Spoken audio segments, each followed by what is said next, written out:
Thoughtful Thinking Thursday, or Thinking Thoughtfully Thursday. Think Therefore I Am Thursday. Either way it go. Hope everybody having a cool day, cool afternoon, cool evening, and cool night. It's been a minute since I did one of these. You already know, outside of the news and revolutionary and music, I'm into doing the inner work and shadow work. Most motherfuckers are afraid to look within. They're afraid to look at the mirror. And what's crazy is most motherfuckers can't read and comprehend, and that's fucking scary. But let's get off into it. I want everybody to take a deep breath, breathe in, and breathe out.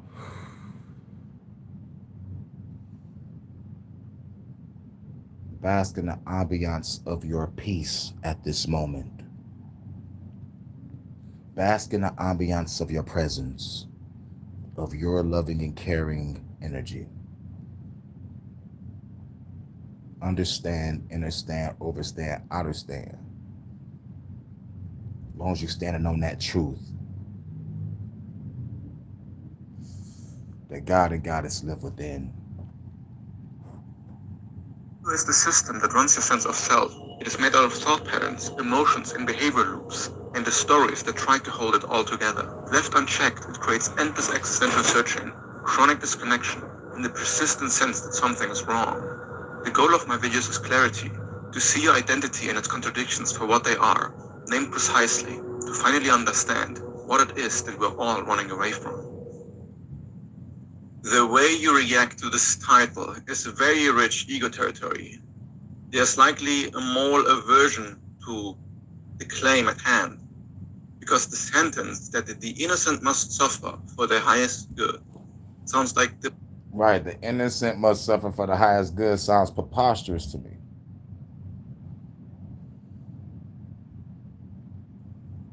perfect way to justify the most horrendous crimes of human history.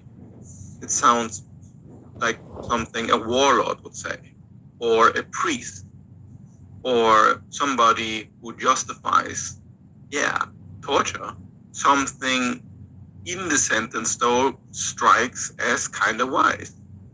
Like there's this weird disconnect between feeling that there must be something true Good about it, afternoon, my dangerously lady. so, because reality The itself first lady, that does not is. exempt the The goddess of existence.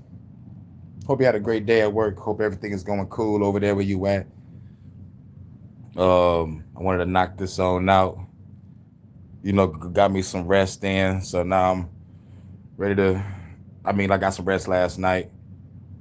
Feel cool. And I wanted to wait till like you got off of work before I did something. I was like, you know what, let me wait. And I turned off my phone for a minute, like meditated.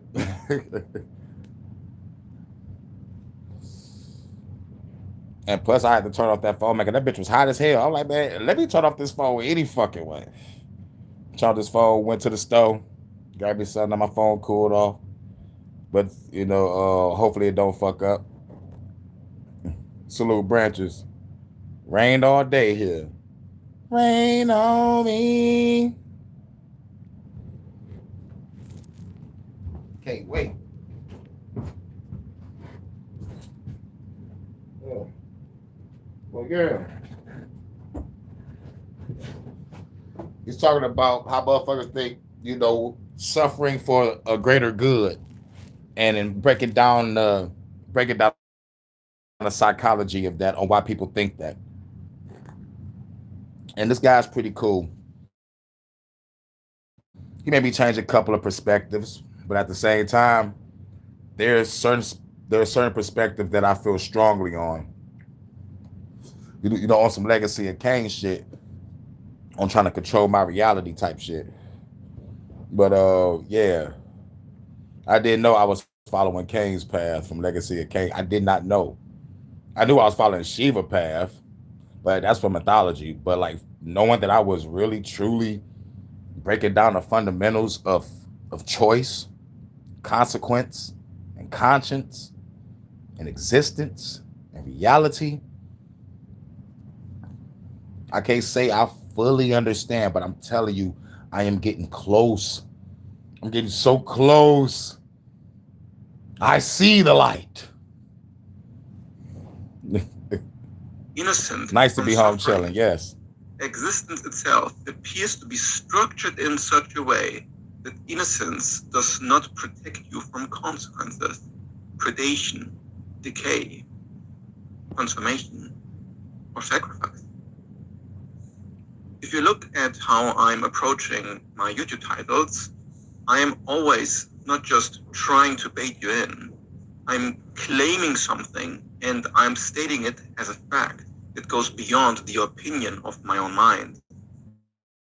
I'm making the claim that this is how reality is like, and what you want to have is the courage to lie, and in which way.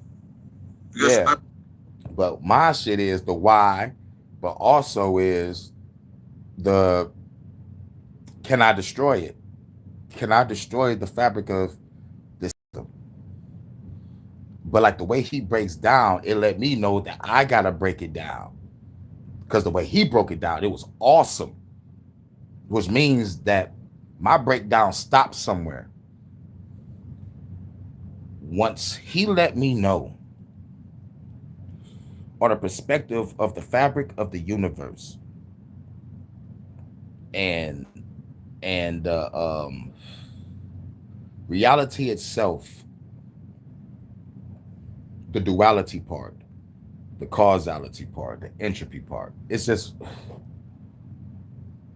that must be fully understood if I really want to make change. And it's definitely going to take sacrifice. we're not talking about how humans should organize our society here. It's a deeper claim about the structure of existence itself, of reality itself, at least in this universe. But before I'm going to explain this in this video, I want to know what you think. What is your gut reaction when you're confronted with this idea that the innocent must suffer for the highest good? Yeah. Where does My reaction, why the innocent must suffer, it's like it strikes me as it shouldn't be happening. You feel me?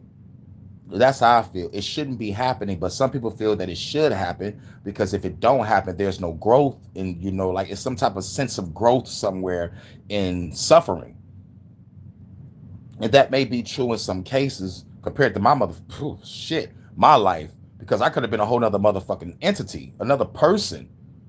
What I've been through, shit, I could have been a narcissistic asshole with no direction in life. Shit I've been through. Could have been a user, an abuser, a person that would neglect. Or a person that let the situations get to me to a point where I start eliminating people and I end up in jail for life. Or probably get myself killed.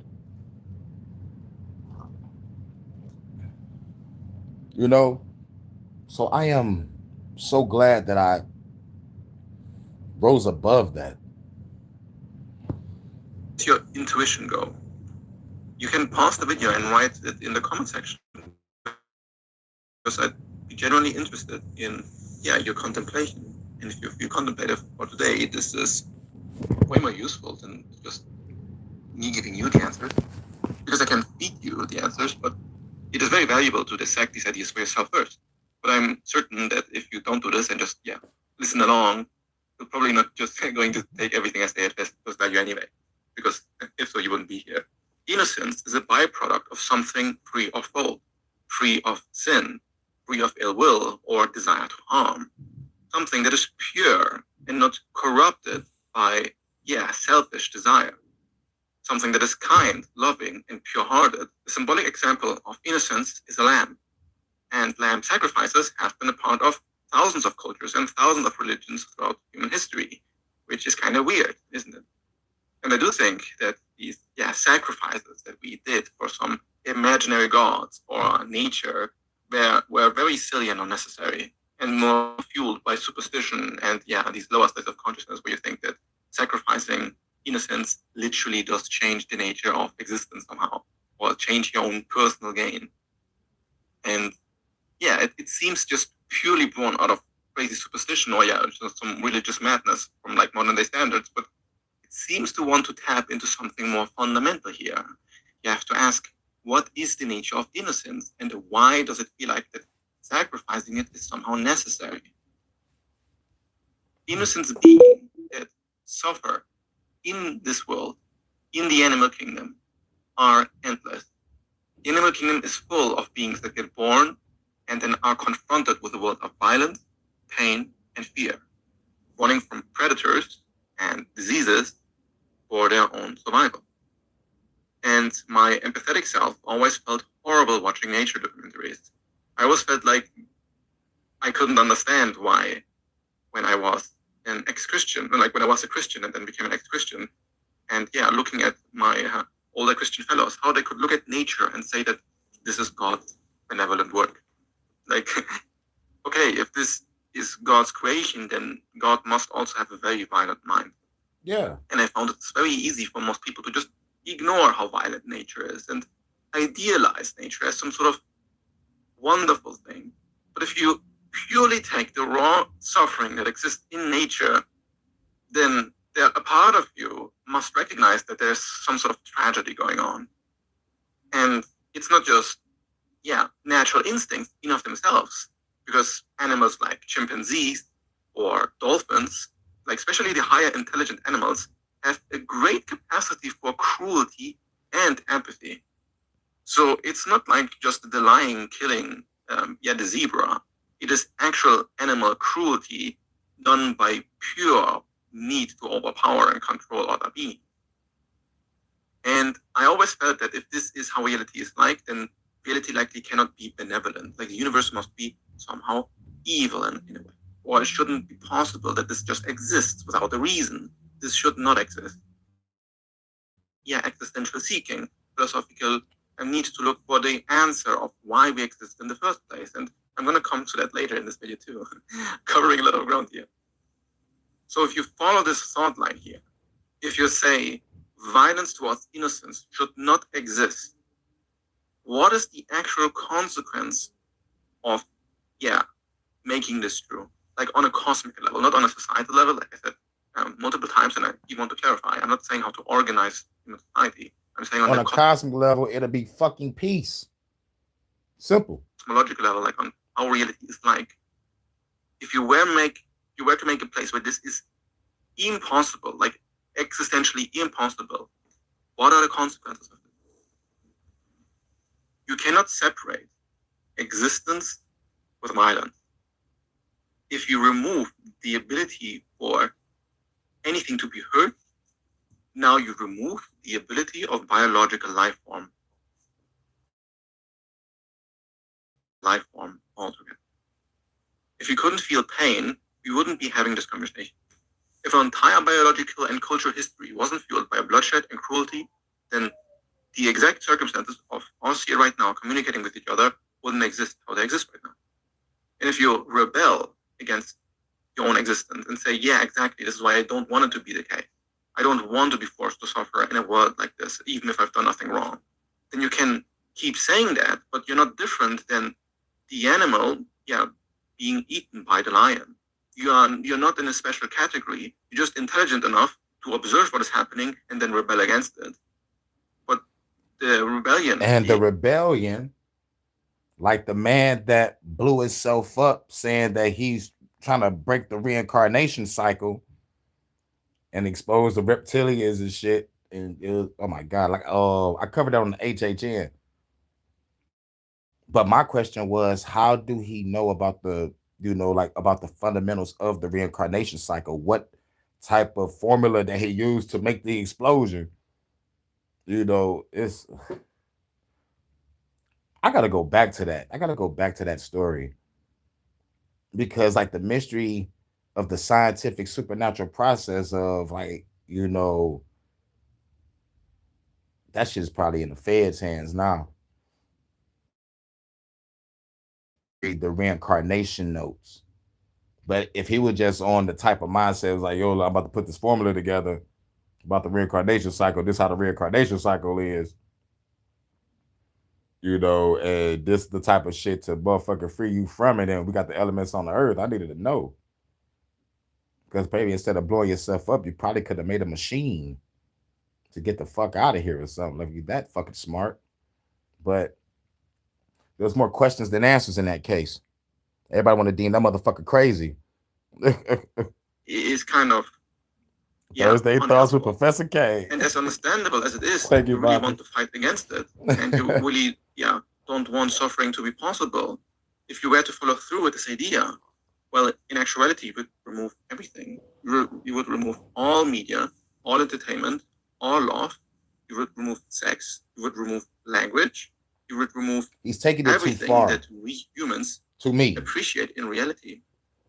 Because if you go really deep in on this thought, you would actually have to destroy the laws of physics and gravity to make it impossible for a world with biological organisms that can feel pain to exist. Yeah. And that's where my thoughts had to go. And he went super deep with it. So I'm like, I have to go deeper. He's right. If I don't want no pain in the universe, all fucking biological life had to cease to exist. And this is why I say, because like even he give the scenario, and I'm gonna talk about it in the live, but like I said, if you was God or a goddess and you created everything, would there be pain? And I know the answer would be no. So yeah, it'll be the whole genetic makeup of the universe, the whole fabric of space and time will have to be changed. Everything will have to be erased. And this will lead us back to the revolution. Kill all the evil on this bitch so we can have peace. We got to erase all the bullshit, so there can be no more pain and suffering and death and famine. Right, going down a rabbit hole. The structure of reality at its root, or at the universe at least, to make it not so grandiose sounding all the time, but real talk, I like this cat. This cat is pretty cool. This cat is pretty cool. You know what I'm saying? Like we could talk philosophy and really break shit down. Because if he can make me change a couple of perspectives, I know I can change a couple of his. Like, man, some hood nigga from Detroit is a better philosopher than most of y'all boys. Even if you were to blow this entire planet up and destroy all. Like I said, even if I wanted to blow this planet up, that right there, I was like, homeboy, I want to blow this planet up, right? He said, even if you blow this planet up, this is what he said. Biological life forms, the nature or like the laws of physics and gravity and all quantum mechanics and whatever you want to insert here clearly make it possible for biological life forms to evolve and experience pain. You're fighting against something way more fundamental than just your own personal pain. Yeah. And that was the moment when Garak was like the self-respect of one Starfleet officer. And when he says like, man, you're only battling against your personal pain. So it was like, I had to look at that reality. If I really want to make a change, I got to really, really, really become Dr. Blight. Mad scientist, the real doctor, the Valiard. Now I understand now. Now I overstand, understand, understand. I do now. And I feel so fucking enlightened. But it ain't over because the trial never ends. Now it's time to go on that journey. Woo! I'm going to be the most dangerous revolutionary this world has ever seen. For the greater good. I digress. You are fighting against how the universe actually is like. You are kind of wanting it to be the case that this high sophistication of intelligence and expression is impossible. This is why it feels so existential, because you're going to the root of it all. The fact that anything exists at all, like this world in of itself, proves that true nothingness, true endless extinction is impossible. You would have to make it so that the laws of the universe couldn't appear. And this is quite a battle to fight. Yeah. It is. And it let me realize that even if I was capable, infiltrating Area 51, NASA, I'm talking about getting all the secrets, finding out the mechanics of the universe, and go out there and try to motherfucking make a change. I'm gonna realize how vast this universe really fucking is. I understand. I may not could be able to liberate the universe, but god damn it,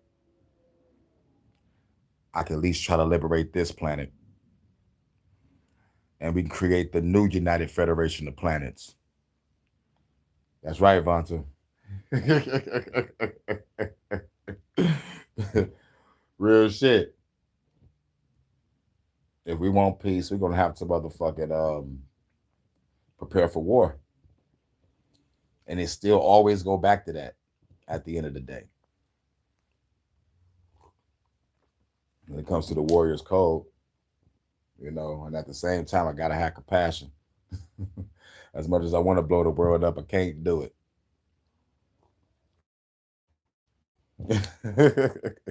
Thanks, Captain K. Thank you, baby. And like you said, you was gonna be the helm. When we make our show and shit. Yeah, I would be captain, right? I would be like, Vonta, you'd be like, yes, Captain. Take us home. And that's how it's gonna end all the show episodes. Like, Vonta, take us home. Yes, Captain. And then we just warp on out. Like, man, awesome. That's how it's gonna be. At the end of every episode, like, Vonta, take us home. Da, da, da, da, quite a battle that will cause you mountains of more pain, because it is not a battle that you're going to win. Right. You said it's not a battle I'm going to win. Bullshit. He believes it's so vast that we can't. Shit. Even the Federation finally made a ship that motherfucker fucked the Borg up. Nothing is impossible. Now, when I say all of second star to the right and straight on to morning. That's right, baby. But it is a battle I can win. But I got to go to the source. It's like he said, through the inner work and shadow work,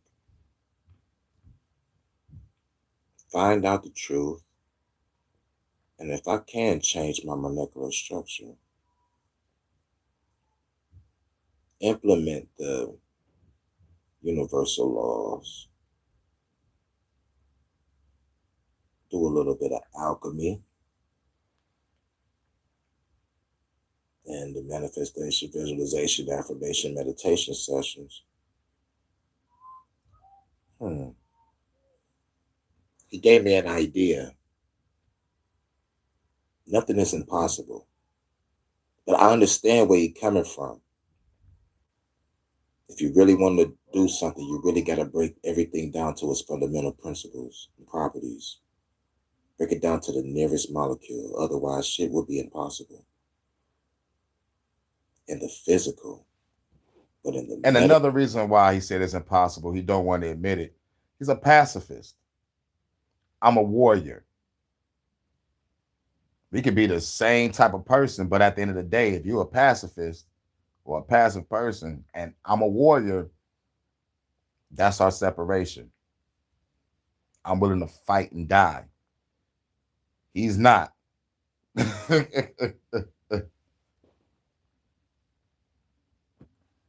Physical realm. Whether if I lead this bitch through astral projection,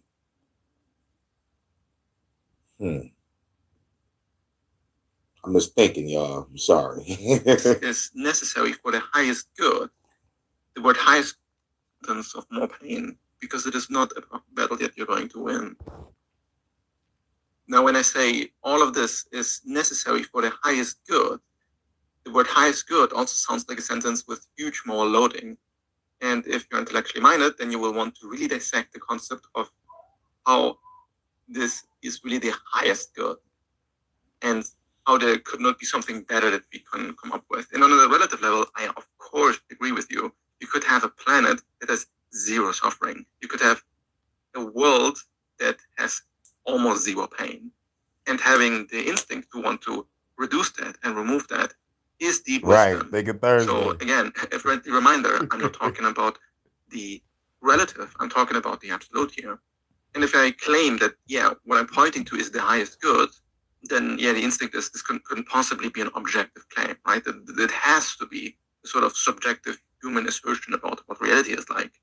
It gets into a ton of friction with spirituality, religions, philosophy. Exactly. Yeah, it does. We can't look at it from a humanist perspective because there's a spiritual perspective, metaphysical perspective, a lot of other perspectives. These systems, and yeah, it just sounds very, ontological, right? But again, I'm not asking you to believe me or adopting my philosophy, and I'm also not trying to convince you. All I'm asking you to do is to observe how things are like and then come to your own conclusions. Yep. I here want to represent you 3 ways in which you can observe how reality is structured as the highest good with these words. So I'm going to exchange the word the highest good with 3 different words. And depending on your own ego architecture, one framing might resonate more with you than another, but I'm going to explain all 3 of them. So I'll use 3 words to refer to the highest good, and you can see for yourself how your body and mind react. And yeah, I'm defining my terms. Who can believe that? So the highest good is existence itself. The highest good is freedom. And the highest good is unconditional love. All right. So the highest good, his 3 highest goods: existence, freedom, and unconditional love. Which one resonates with you? He's going to break it down. Go. But it's In all my one. analytical non-duality framework, I collapse the distinction of all of these 3, and to me they are all one and the same. But it's fair that depending on how you structured your mind, these are not at all the same to you. And that's completely fair, right? At the end, this is all coming from the way I have. Basically, what he's saying is, depending on what the highest good mean to you, your highest good could be existence, your highest good could be freedom, or your highest good could be unconditional love.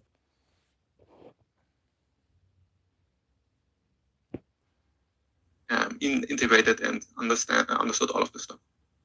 But let me try and help you get behind each of those.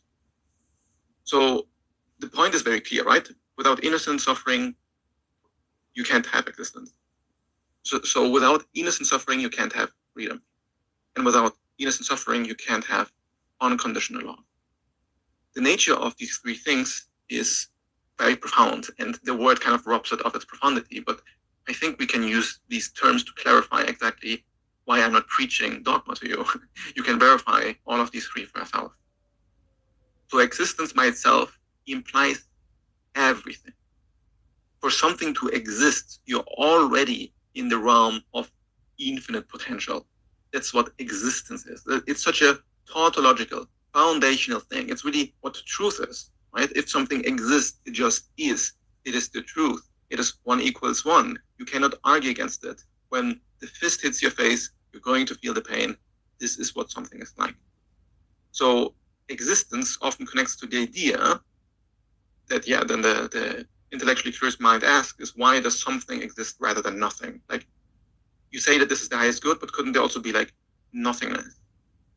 And the way I explained this in my other videos and also on my Substack, which, by the way, I am going to use more of my Substack, and then also the thing that I'm building in the background for like a more private space where I can talk even less filtered than I'm talking here, because like you can see, what I'm doing is quite contentious.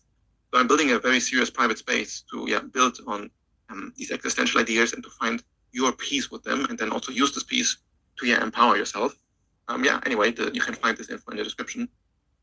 But the way I explain this idea of why does something exist rather than nothing is through zero ontology. The idea is that if nothing can exist, it implies the existence of everything.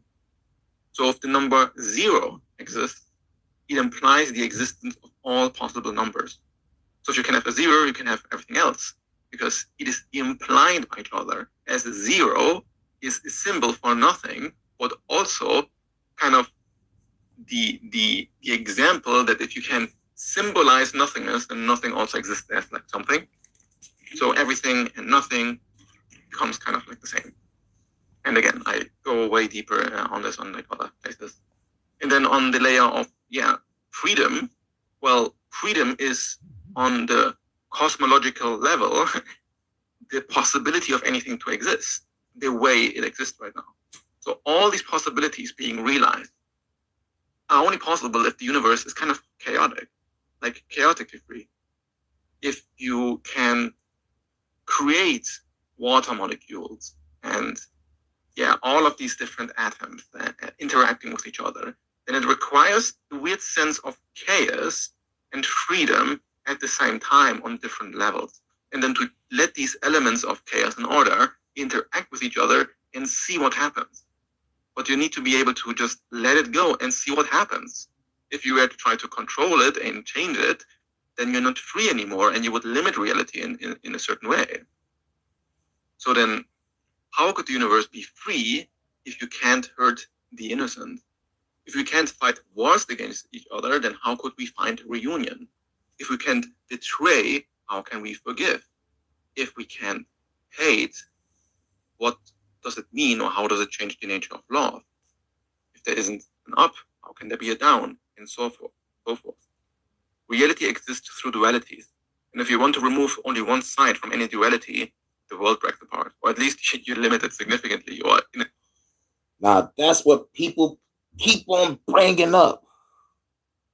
They're like, if you take away the balance, everything will collapse. I don't believe that. At least not 100%.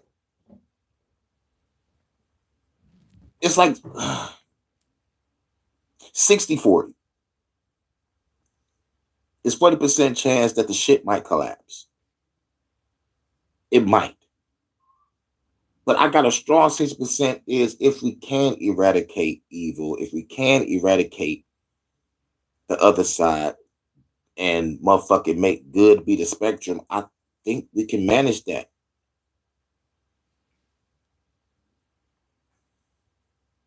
Because I think that framework of that thought comes from movies. If you take away this, it'll fuck up the balance of the fabric of space and time. You know, duality and causality, right? Or what's the other word? Entropy. Can we fuck with that without any consequences? But every choice has consequence. Every action, there's a reaction. Duality. Causality. An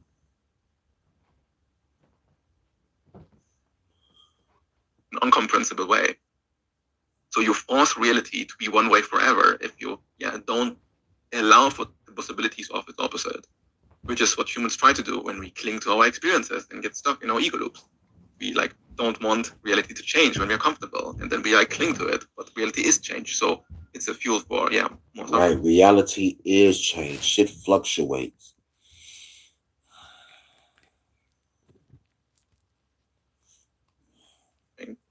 And there's always potential for something new, because reality is ultimately. This will be our battle. Me and this guy will battle this. This will be our debate.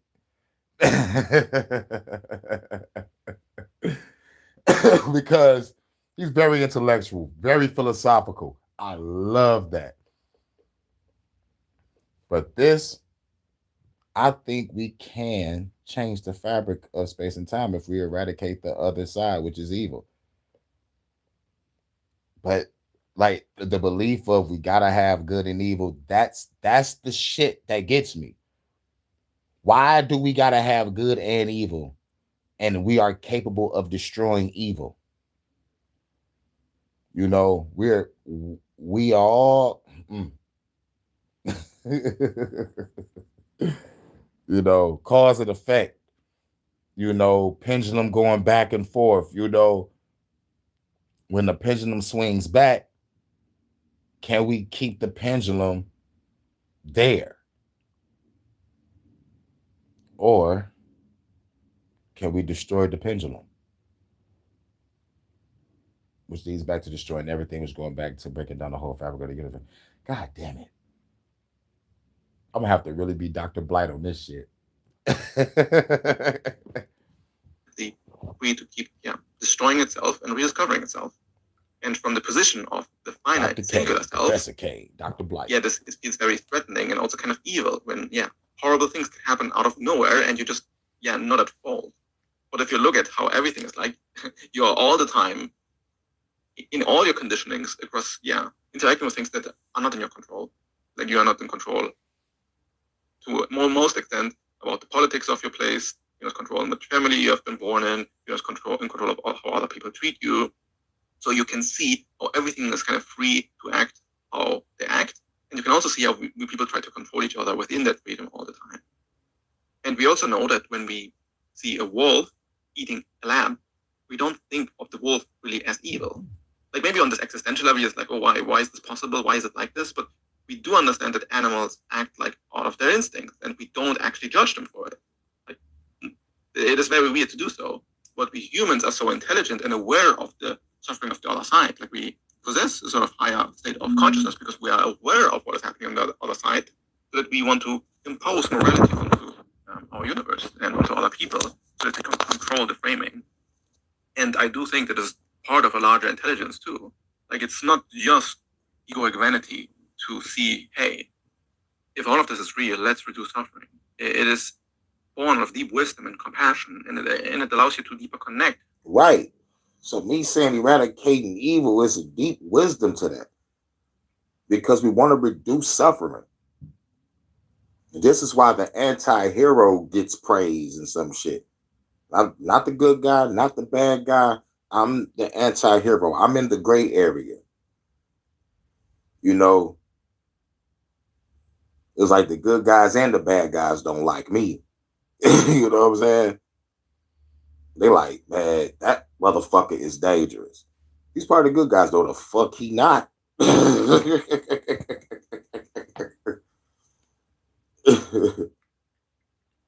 Like, even the good guys is after him. I motherfucker saw one of them superheroes flying through the sky chasing Kane. Kane turned around and knocked that nigga head off. And that was a hero. Like from the Justice League. I don't know who he killed. But Hurricane ain't nobody to fuck with. This nigga. I heard about him. Yeah, he's a god of windstorms and fire. You see? He's a goddamn god. You think God have mercy on anybody? Everything else.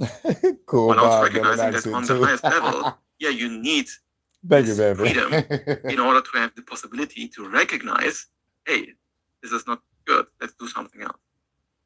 So, and then on this. And on the positive note, you know, reducing suffering, you know, put your mind, money, resources together, get some land, everybody come together, live in peace and harmony. And anybody want to come on through, join in, put your money in, get you a spot. Third layer, you have the tenet of unconditional love as the highest good. So reality is unconditional love. If you were a god and get a hint of your own infinite potential, like just imagine you're a god, you get a hint of your infinite potential, then what would the act of highest possible love be? I'm glad he said that. The act of love would be to explore all possibility states of your infinite potential without personal bias. It would be a selfless act, a self-sacrificial act, you can say. Without personal interference trying to make it into, just everything that is beneficial for you, but surrendering to all cosmological possibilities, then you truly create a reality where everything is possible and you love everything unconditionally. So you let go of the need of control and let reality be what it is. Nope, I will be fucking biased like a motherfucker. I'm gonna just have to be honest. If I don't want a world full of pain and suffering, it's gonna be a world or a universe full of pain and suffering, and everybody can still fulfill their potential. If I'm God, right? I'm not just about to create shit and just leave everything to its own fucking devices. No. Peace, love, harmony, joy, no sickness, no pain, no death, no stress, no anger, no wars, no famine, no pestilence, no ignorance, no arrogance. It will be a utopian universe. And then I might leave. But I bet people are thinking, how will people grow? They're already growing. Like I said, if I'm a high God, intellectual motherfucking being, you're going to be smart. The only thing you can do is go up and higher in consciousness to the point where the humans transcend into being a god or a goddess. I'm not about to hinder no motherfuckers to staying human. You're going to transcend. Ah, damn. I said it. But anyway, yeah. No suffering. I'm gonna have peace, love, joy, harmony. You're gonna be wise, you're gonna be intellectual, you're gonna be knowledgeable to the point where y'all turn to a being of light and transcend and go up, and everybody gonna be looking like, oh snap. You like the more peace, harmony, and love again, we get to transcend. And then I'll make another race. You know, damn, I said it fucking again. So Just in this mental framework, it's not trying to create evil. It's not. Yeah, the moment I wanting noticed, I the thought innocent about you, Vaz. I to was like, suffer, damn, I said but it. it allows for it to happen because this is the only way it can actually love everything unconditionally. I feel where you're coming from. It's the only thing to love unconditionally. But if you're a God, like he said, and you will still have unconditional love, that shit will still not go away. It would not go away. And when he said it's the only, it's not. It's not. Not if you are infinite and you have the ability, biased or unbiased. You create the universe in your image. It's peace and love. It's going to be peace and love and harmony and joy, no suffering, no pain, no death. And even if I took away the experience of what I've been through, and I was just a person that didn't go through the experience on the outside looking in and seeing the destruction, I would still feel the same way. If I was a God, there'd be no pain, no death, no suffering, no stress, no grief, no anger, no none of that shit.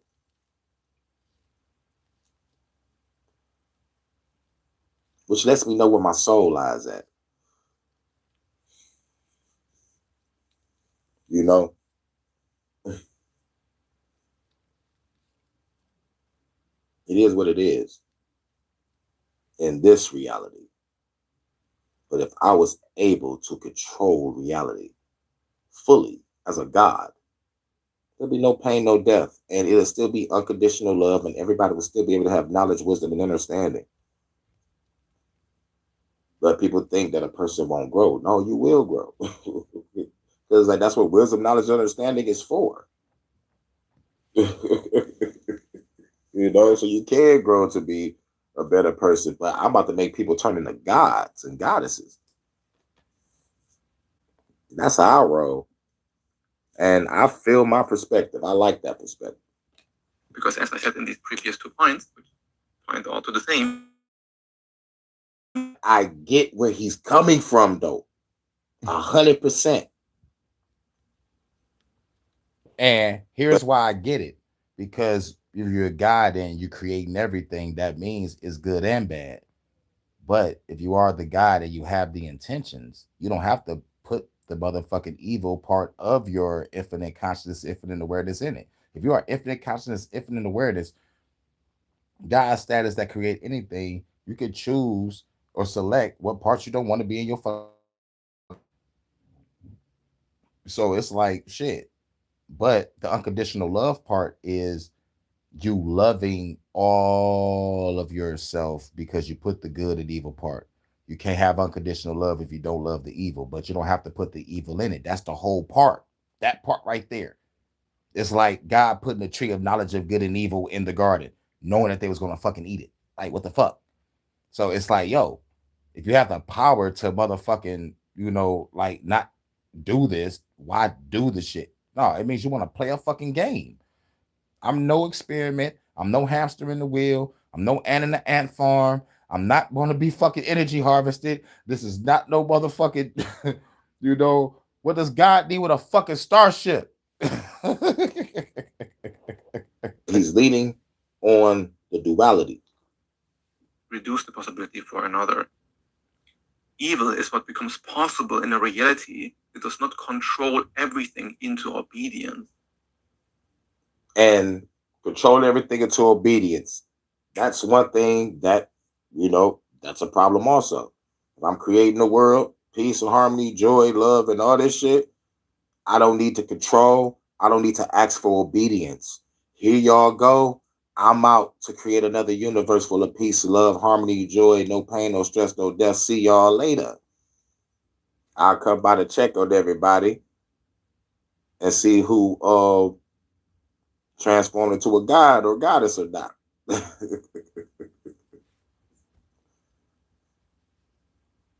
But chances are I'll probably create a system as soon as they become the highest form of they self, they immediately teleport straight to me.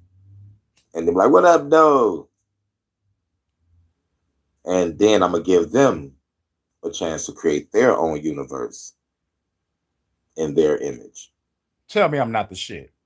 And we will have a phenomenal, astronomical galaxy, universe, heaven. Tell me I'm you know what I'm saying? Tell me I'm not the shit. I just create the perfect motherfucking universe. No pain, no death. You still get knowledge, wisdom, understanding, and growth. And when you grow to your highest potential, the highest form of self, you teleport straight to me, and I give you a fucking universe to create for yourself in your image. Man, I'm a bad motherfucker. In the words of motherfucker Picard telling the Q, I choose human morality over the Q-Tenum any fucking day. It's like Satan having the freedom to split away from God, or Jesus being nailed at the cross. I'll speak from your as example. Like the symbol of pure innocence being nailed, or like being sacrificed to save humanity. You can find these symbols across all of human history in so many cultures. Sacrifice is what gives everything meaning. In this moment that you are here, you are sacrificing all possible state spaces of consciousness to be here. Yeah, that's true. Very true. Y'all being here right now, y'all sacrificing time that y'all gonna be doing something else. So, like it is a sacrifice. And sometimes some sacrifice does have meaning, especially when someone sacrifices himself for the greater good. Like I'd be that type of person. It'd be a motherfucking dog ass motherfucking fight scene and shit. And I had to get y'all out the way. You'd be like, hey, don't do it. And I turn around in the midst of the flames with the blade in hand. And I just tell y'all, like, look, without sacrifice, there could be no victory. And then I look back at the enemy and I run towards them. They're like, Kay! Ah! And then the music started playing with the orchestra and shit. And I'm fighting in the fire and shit.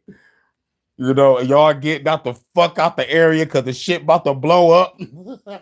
The epic most fight scene ever. A cosmic battle between gods. Every fucking strike is shattering the universe. Every slash, every blade is cutting the fabric through space and time. Hurricane is putting all on the line for the peace and freedom of the fucking universe. Woo! Now that's a fucking movie, baby. Now, you're not a wolf, and you're not a lamb, you're not a plant, and you're also not in the shower right now, you're not dreaming, you're not eating. I mean, I know you're about to. Who knows? But you are choosing to be here now from everything else that you could be. So you must be sacrificing epic. all other possibilities.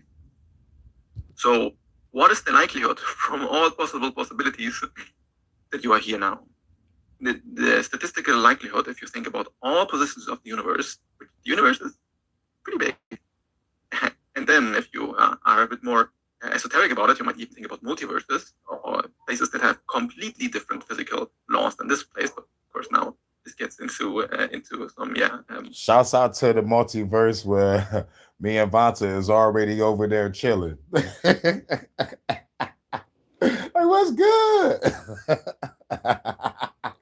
I love to go visit, be like, oh, my nigga did it. I can't be seen, you know. Because I don't know why part of me is still afraid if I see myself, the motherfucking shit gonna glitch. But if I think about the one with Jet Li, I can see myself and say, what up? Then I will be the one. I am Yula. I'm nobody's bitch. You are mine. I don't even know you. You only need to know me. I will be the one. He whooped all those niggas' ass. Soon as the bad Jet Li got the prison, nigga, it was an all-out scrap off. Like, wow. Jet Li whooped their ass. Bad Jet Li. Hyperspace stuff. But all of this is the case. And even then, I'm sorry, I'm a movie buff. I just said that whole fucking line at the end of that fucking movie.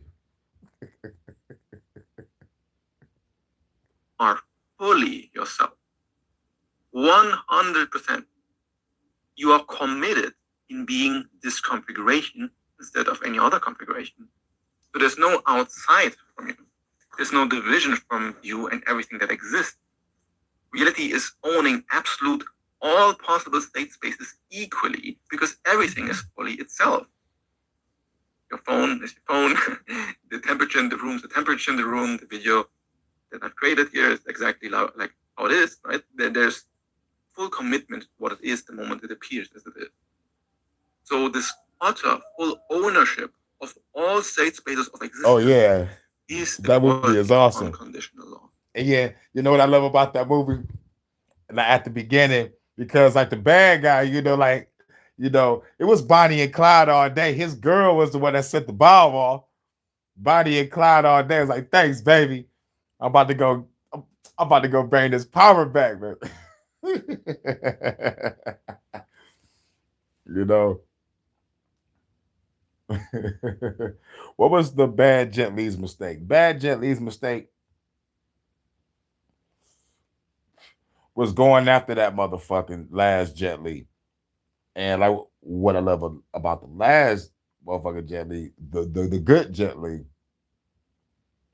when he created his own style. It was like the only way to beat this motherfucker is to do something new. He ain't gonna know shit. If he killing all the motherfucking versions of myself that know the same shit I know, I got to do something different. And he gonna have to motherfucking find a way to adapt. And the cool thing about it is he was already, like in that training of it. So it was, man, that movie was fucking awesome. It was a couple little CGI moments. Back when Jason Statham had his hair.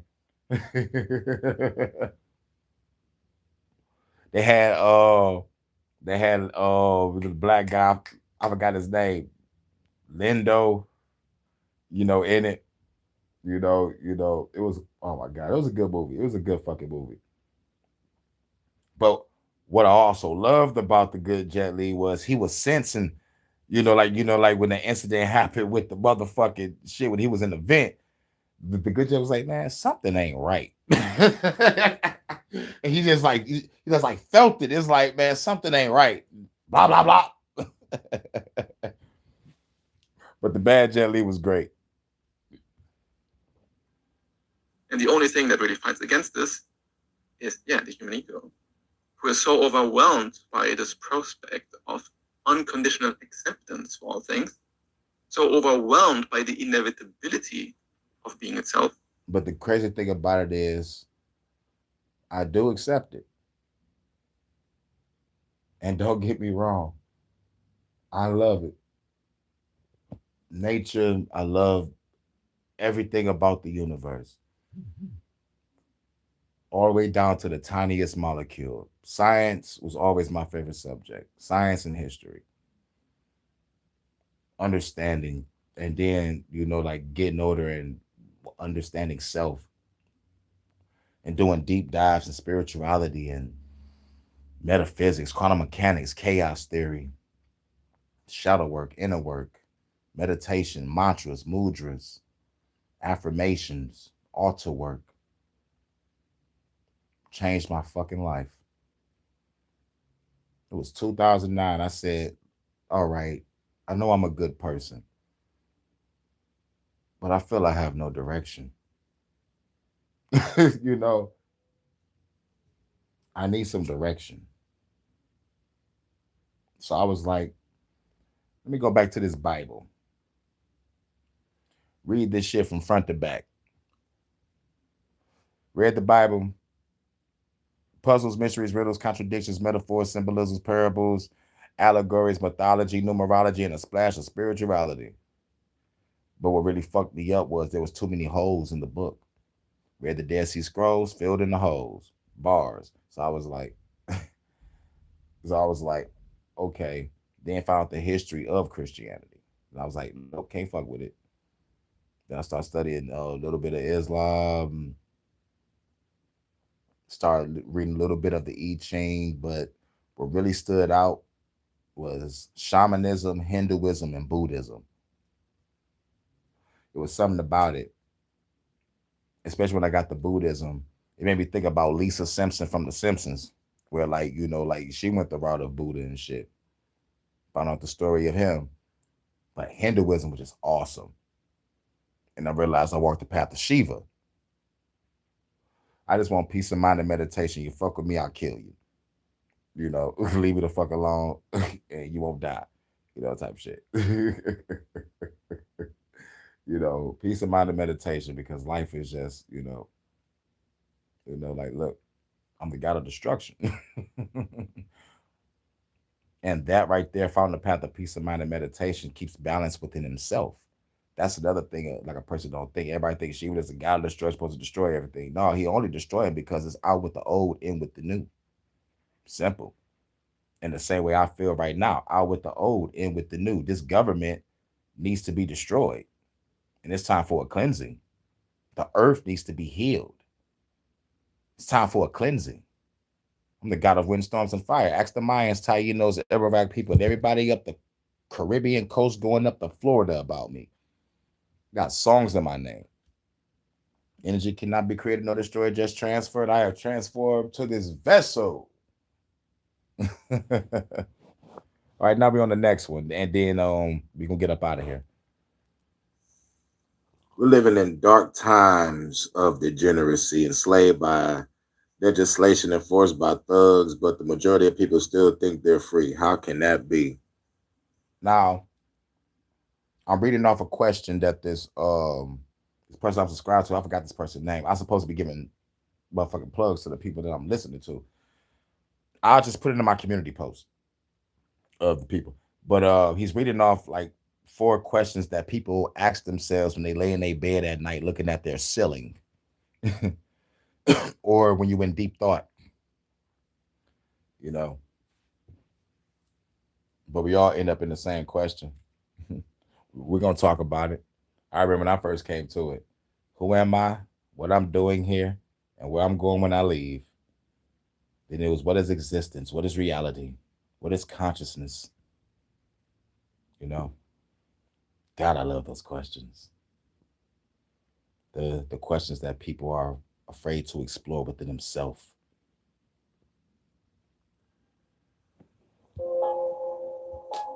Freedom is the freedom to say that 2 plus 2 make 4. If that is granted, all else follows. There's something very bad about the age we live in. Not because tyranny openly markets. And real talk, Vonta, shouts out to you. Shouts out to you, Vonta, because give me hope. You let me know you're open minded about this shit. You know, like most people ain't really up on this shit. You know what I'm saying? Most people ain't really up on this. You know what I'm saying? You know, like this is outside of my HHN special reports, fuck the government podcast and music. This is what I deep dive into outside of that. Keep myself balanced, keep myself cool. Because at the end of the day, I could blow this bitch up overnight with or without the equipment that I need to do it.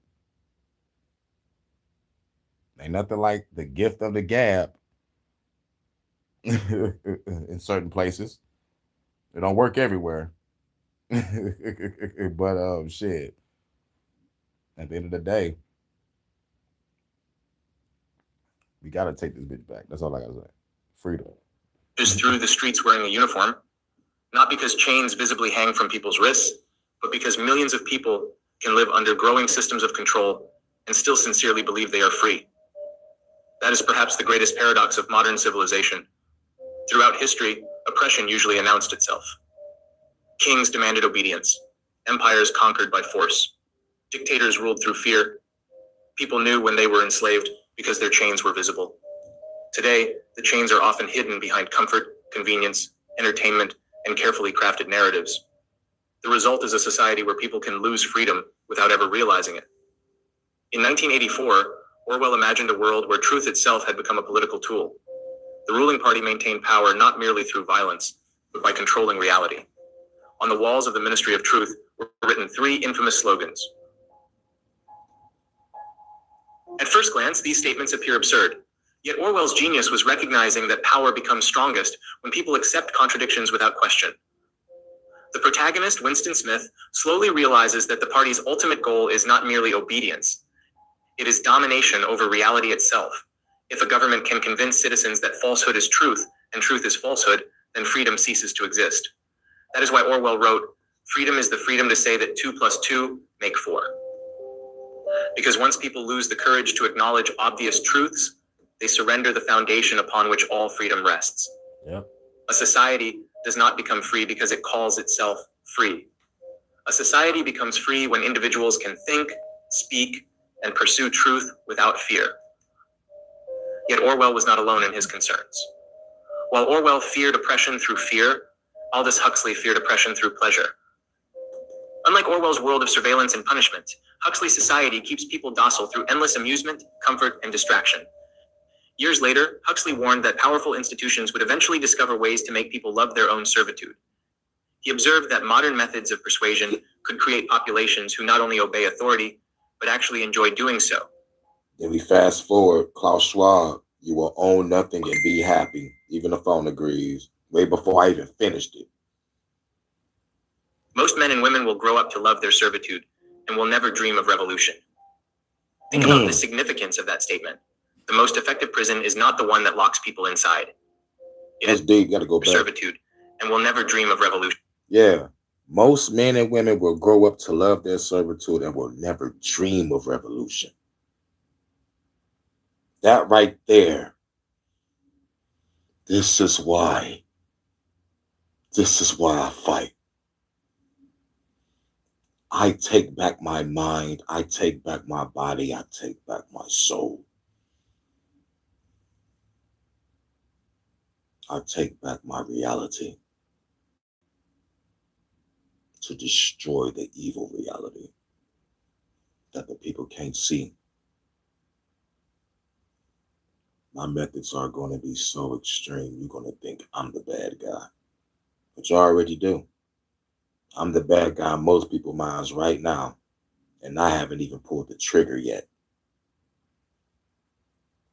In the COINTEL profiles, it said it. Not my words, it's theirs. They're afraid of a black messiah rising from poverty. Gathering the people and take back this fucking land. The revolution is coming. But this statement right here, Most men and women will grow up to love their servitude and will never dream of revolution. The revolution is here. Thank you, Vaughn. Think about the significance of that statement. The most effective prison is not the one that locks people inside.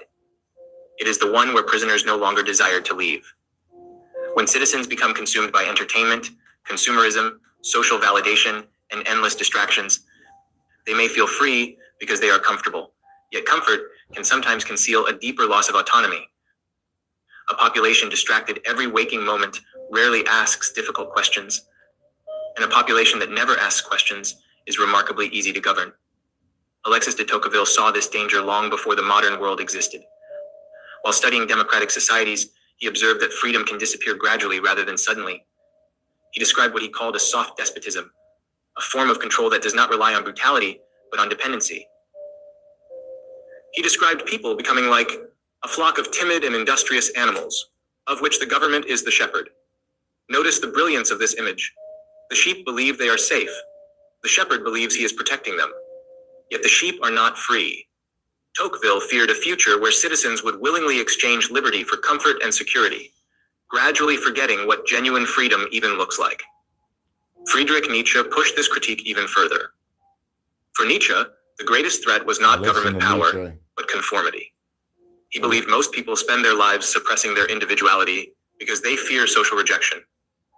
He observed, "Every man knows quite well that he is a unique being, only once on this earth, but he hides it like a bad conscience." Here's what's crazy is there's motherfuckers watching and not even hitting that like button.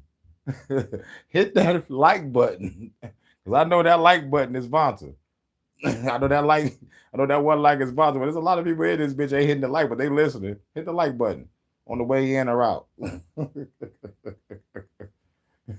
You know, some real shit. Unless motherfuckers here to try to get some info to motherfucker give to someone else. Fuck that lurking shit. Hit the like button. You know, like fuck the bullshit, man. All right, I'm about to hit the like button. Fuck it. I need to hit the like button for myself anyway. Bloop. I had to open up my second phone. My second phone died. Blam. Now it's 2 likes on this bit. Okay, now motherfuckers dipping. Okay, it's all good. That's why the revolution is coming. Y'all motherfuckers get in my way, you're dead. Start your journey. Why? Because standing apart from the crowd is uncomfortable. Most people would rather belong than be authentic. Yep, most people rather belong than be authentic. Most people come to YouTube wearing a fucking mask. I lay out my true, genuine self. Like real shit, nothing to fucking hide. Most motherfuckers know how broke I am. I motherfucker do the Dave Chappelle joke. I'm broke, nigga, I'm broke. Food stamps and all. Yep.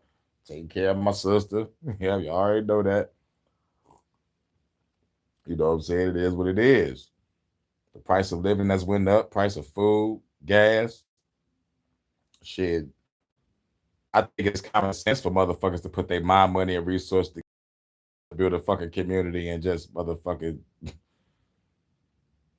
live in peace. You know what I'm saying? But they look at us like we crazy.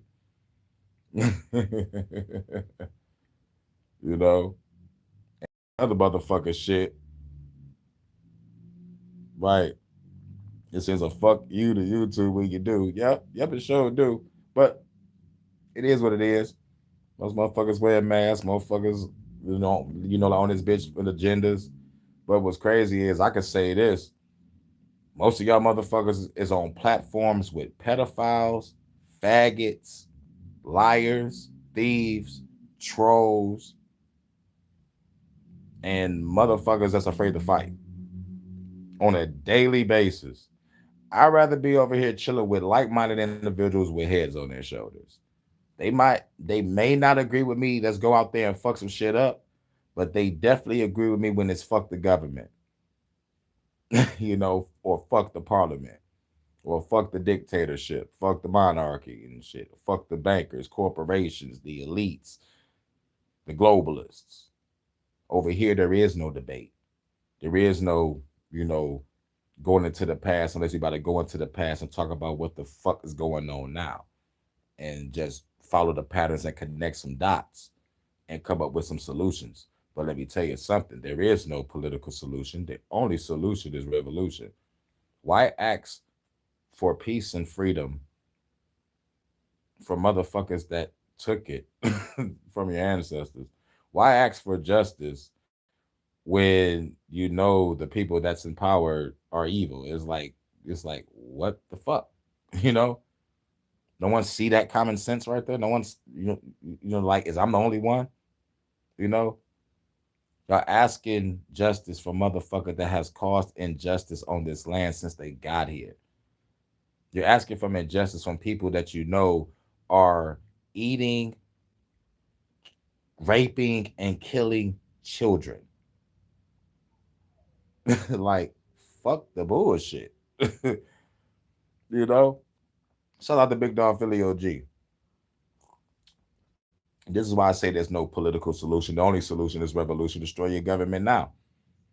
My solution: put our money, mind, resources, and money together, get some land, and start building our fucking squad on the military side of things to protect our people.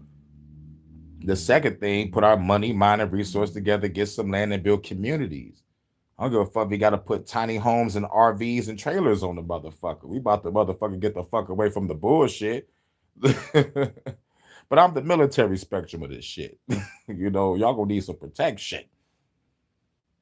I don't give a fuck if I got to do hurricane for hire. 1-800-CALL hurricane to come and stop a motherfucker that's terrorizing your neighborhood. I'll come through and blast their ass for $19.99.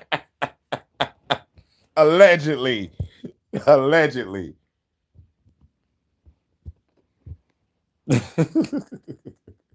But back to this. They said, Most would rather be accepted than be truthful. Most would rather repeat popular opinions than risk isolation. Nietzsche called this phenomenon the herd mentality. He understood that societies often punish independent thinkers long before governments do. The crowd instinctively distrusts those who challenge accepted beliefs. Yeah, because right now, if I was to destroy the government tonight, you know how many motherfuckers would be mad at me because they not about to get a paycheck Friday? Oh yeah, we got to think about that.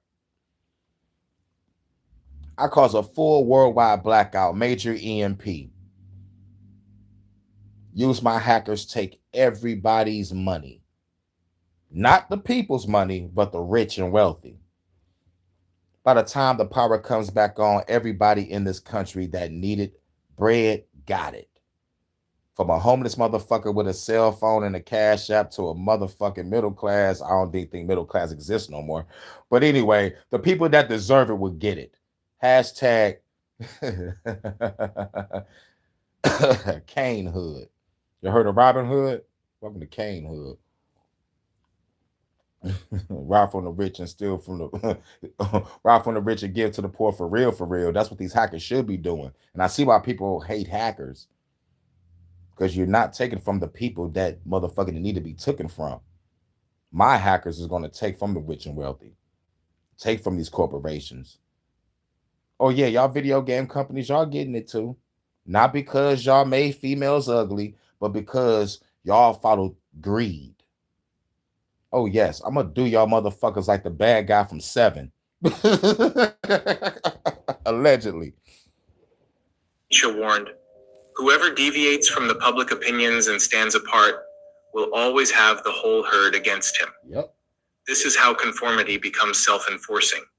People censor themselves, they silence their doubts, they suppress their individuality, and eventually they forget who they truly are. Yep. Hannah Arendt witnessed the catastrophic consequences of this process during the rise of totalitarian regimes in the 20th century. Her analysis revealed something very disturbing. Tyranny does not succeed merely because rulers are powerful. It succeeds because ordinary people stop caring about truth. Arendt observed, the masses have everything and nothing.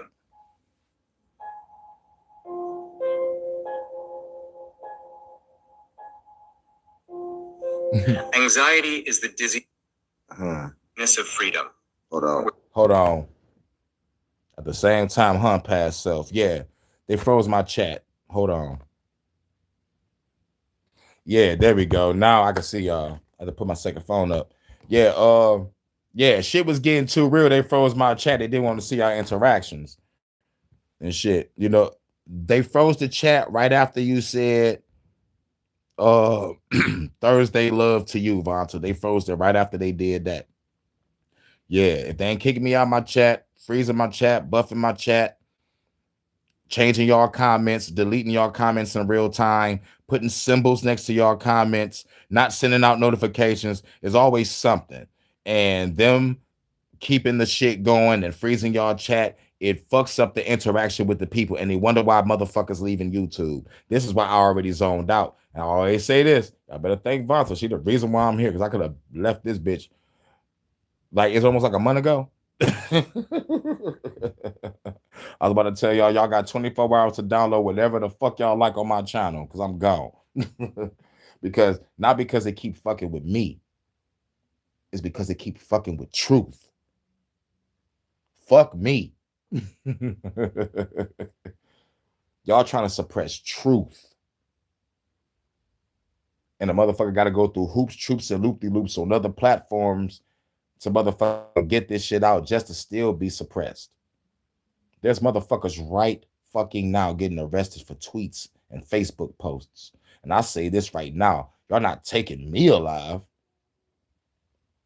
You know, fuck the bullshit. Anybody coming to my doorstep already know what it is.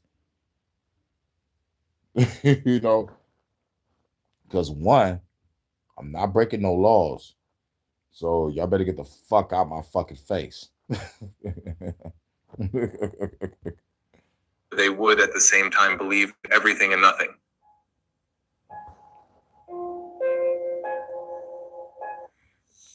As someone who overthinks a lot in life, I thought to myself, why do some people are able to do things without much overthinking? In my context, whether skill development or learning, they just said, just keep doing it. And I wonder how that happens. Anxiety is the dizziness of freedom. For most of my life, I have been fascinated by this simple question too. Why do some people seem able to act without hesitation, while others become trapped inside their own minds? That's right, Vonta. Give two people the exact same challenge. One person starts immediately. They make mistakes, adjust, learn, and keep moving. The other spends hours, days, or even years thinking about the perfect approach. They analyze every possibility, every risk, every outcome. Yet despite all that thinking, they often remain exactly where they started. The difference is not intelligence. In fact, many chronic overthinkers are exceptionally intelligent. The real difference lies in their relationship with uncertainty. And no philosopher understood this better than Søren Kierkegaard. Kierkegaard believed that one of the greatest burdens of human existence is freedom itself. And that shit right there, this is a new person that I just found out. Kierkegaard, I'm about to look up his work. The battle with uncertainty is deep. It's fucking deep. This is why I try to, live in a state of knowing and understanding the people that's in my circle, and adapting to new things. Right now, I'm going through some new stuff and it feels good. Scary because it's a new thing that, because I'm adapting to something new. And I'm staring into the unknown, taking a leap of faith.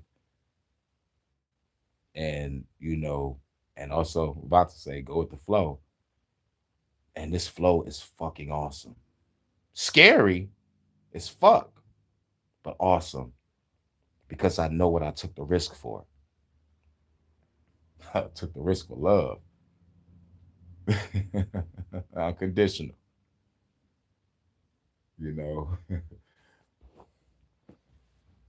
At first, this sounds strange.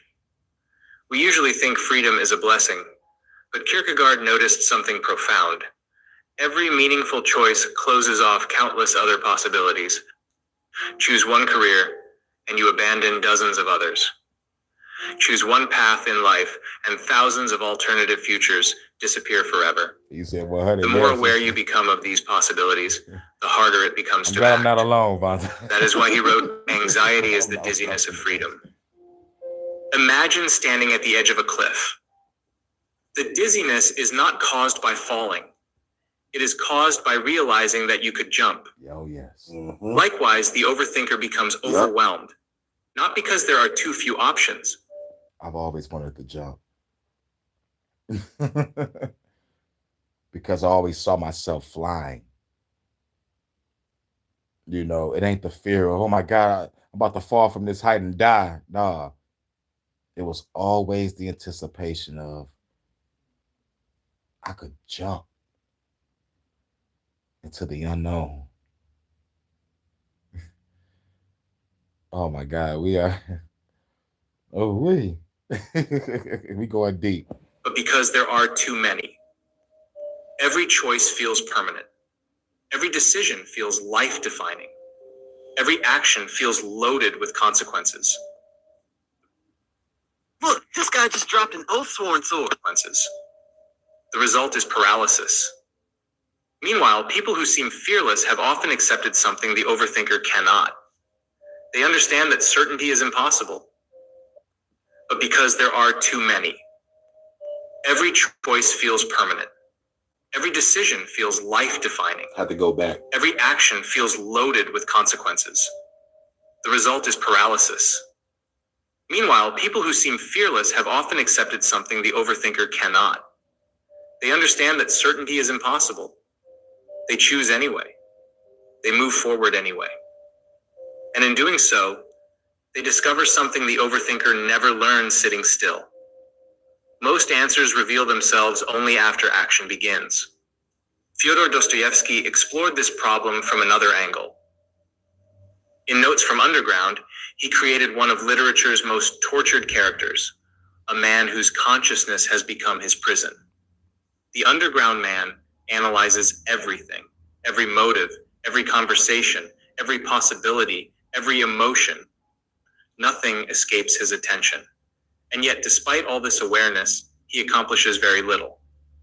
Friedrich Nietzsche took this idea even further. For Nietzsche, life was never meant to be lived from the safety of endless analysis. Life demands risk. Life demands uncertainty. Life demands action. And this is why I say, whenever I take a risk, it'll only be for love. Because life is so fucking precious, taking any other risk anywhere else. Growing up the way I grew up, seeing the things that I've seen, is witnessing the things that I've witnessed, which is the same thing, seeing the things that I've seen. I just wanted to say it more eloquently. But but as I go back, you know, and I see my life, and I realize the turning points, I could have been someone else entirely. I am truly, genuinely happy and proud of myself for being the man that I am now. Most men and women will break going through what I've been through.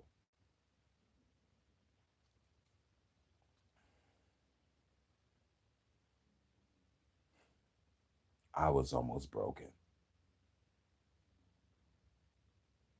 But realizing that all I had was myself to pull myself up. This is why I kind of feel the way I do about friends and family. It's like, nah, y'all wasn't there when I really, truly needed y'all. You know, that's why there's only 5 members of my family that I consider family. But like when it really comes to that inner self, when it comes to the inner struggle, all I had was myself. The other shit was just mundane. You know. And understand separating the mundane from the spiritual. That's a battle that's the first battle people that need to get over. But there's more layers to the self. And depending on the pain and trauma that a person went through, it might take longer. That's the devastating part. That's the devastating part. It'll take longer depending on how much fucking pain and trauma you've been through. Some people don't want to go back and look in that mirror and do that inner work and shadow work. But if you don't, you will destroy yourself and you will destroy every relationship that you ever try to create. This is why I put the rules on my wall whenever I dated and they came over. We're not talking about the past. I don't want to hear no exes, baby daddies, past trauma. Don't want to hear that shit. We're talking about the future. We're talking about what we're doing now and what we're going to do in the future. Let's try to create conversation to build on instead of trying to trauma bond. You know. But anyway. That is why he wrote, "One must still have chaos in oneself to be able to give birth to a dancing star." Most overthinkers spend their lives trying to eliminate chaos. They want guarantees. They want certainty. They want proof that things will work before they begin. But Nietzsche believed that greatness emerges precisely from uncertainty. No artist begins with complete certainty. No entrepreneur starts with guaranteed success. No meaningful relationship comes with a promise of permanence. Everything valuable requires a leap into the unknown. Those who accomplish extraordinary things are rarely the people who think the longest. They are the people willing to act before all the answers arrive. Ironically, action often creates the clarity that thinking cannot. The overthinker waits for confidence before acting. The doer acts and gains confidence afterward. This is one of life's most important lessons. William James, one of the founders of modern psychology, approached the problem from a practical perspective. He noticed that successful people often rely less on motivation and more on habit. James understood something many people miss. The human brain has limited energy. If you spend that energy making hundreds of tiny decisions every day, you eventually exhaust yourself. That is why he wrote, "There is no more miserable human being than one in whom nothing is habitual but indecision."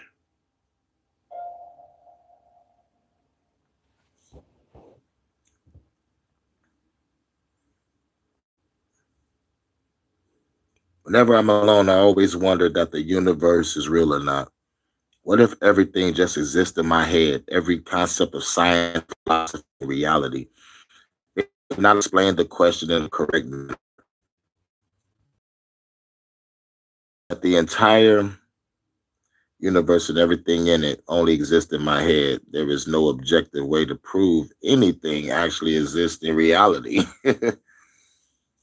Let's talk about it. I think, therefore I am.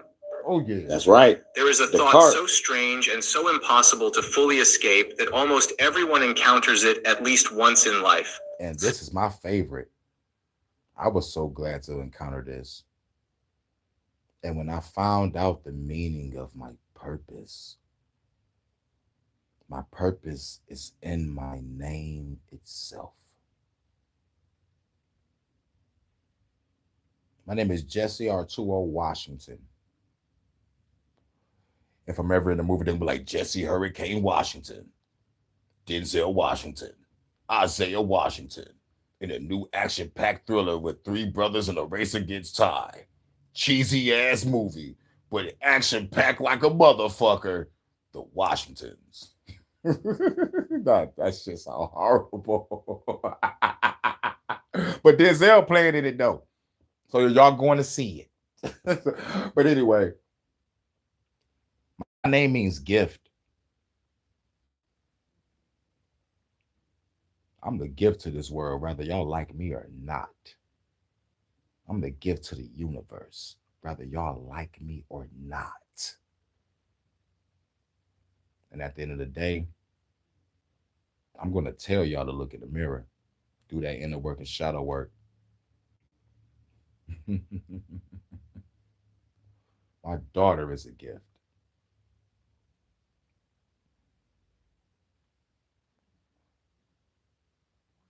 Because her name means gift.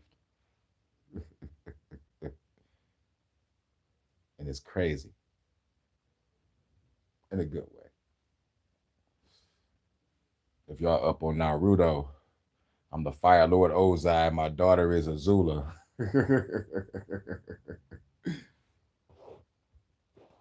Yeah, I know I encountered it. That's when I found out about Rene Descartes. What if none of this is real? What if the people around me are not truly conscious? What if the stars, the oceans, the cities, and the entire universe exist only inside my mind? What if everything I call reality is nothing more than a dream, a simulation, or an elaborate hallucination? At first glance, this sounds like the kind of question that belongs in science fiction. But for centuries, some of the greatest philosophers who ever lived have wrestled with exactly this problem. And the terrifying truth is that none of them were able to completely disprove it. The philosopher who pushed this question Rene further Descartes. than anyone else was Rene Descartes. Yeah. Descartes decided to do something radical. He chose to doubt absolutely everything. He doubted his senses. He doubted the physical world. He doubted mathematics. He even imagined that some powerful and malicious intelligence might be deceiving him about every aspect of reality. After stripping away every assumption, Descartes searched for a single truth that could survive total doubt. And eventually, he found one. I think, therefore I am. That's right. This simple sentence changed philosophy forever. Well, at least for some people. Descartes realized that even if every perception were false, even if the entire universe were an illusion, one thing remained certain. The very act of doubting proved that a thinker existed. If you are questioning reality, there must be a consciousness doing the questioning. Everything else can be doubted, but the existence of your own awareness cannot. This realization creates a fascinating dilemma. You can prove your own consciousness, but can you prove anything beyond it? Can you prove that the external world exists independently of your mind? Can you prove that other people are conscious? Can you prove that what you call reality is not simply a perfectly convincing dream? Descartes showed that these questions are far more difficult than they appear, and George Berkeley pushed them even further. Berkeley made one of the most radical claims in the history of philosophy. He argued that reality itself depends upon perception. His famous principle was esse est percipi, or in English, to be is to be perceived. He argued that reality itself depends upon perception. His famous principle was esse est percipi, or in English, to be is to be perceived. To be is to be perceived. For Berkeley, objects do not possess an independent material existence separate from consciousness. A tree exists because it is perceived. A mountain exists because it is perceived. The world itself exists because it is perceived. In this view, reality is not something that exists outside the mind. Reality is inseparable from experience. Think about how shocking this idea really is. Everything you know about the universe comes through consciousness. You have never experienced a world outside your awareness. You have never stepped beyond perception itself. The color of the sky, the sound of music, the feeling of cold air. All of these exist only as experiences within consciousness. Berkeley's conclusion was simple but somehow disturbing. If all knowledge comes through perception, then perception is more fundamental than matter itself. Arthur Schopenhauer approached this mystery from a different angle. He said, "The world is my representation." Schopenhauer argued that the world we experience is not reality itself, but reality as filtered through the mind. Everything we know is mediated through perception, sensation, memory, and interpretation. In other words, the universe you experience is not the universe as it truly is. It is the universe as your mind presents it to you. This insight was heavily influenced by Immanuel Kant, who made one of philosophy's most important distinctions. Kant argued that there are two realities. The first is the world of appearances, the world we experience through our senses. The second is the world of things as they exist independently of our perception.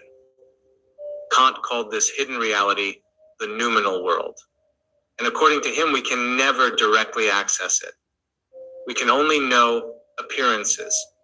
This means that every experience you have is filtered through the structures of your mind: space, time, cause and effect.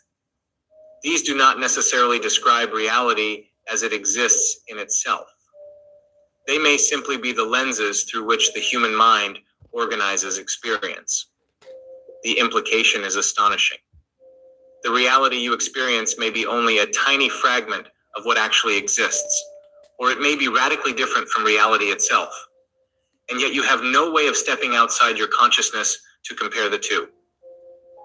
You are trapped inside the very instrument you are trying to use to understand the universe. Few writers captured this mystery as beautifully as Jorge Luis Borges. Borges loved to blur the line between dreams and reality. In his stories, imaginary worlds become real. Fictions invade history. Maps become larger than the territories they represent. Libraries contain every possible book. Mirrors multiply reality into infinity. Reading Borges often feels like walking through a dream that slowly convinces you it is reality. I'm about to read his books. Jorge Luis Borges, whatever. I'm about to read his books.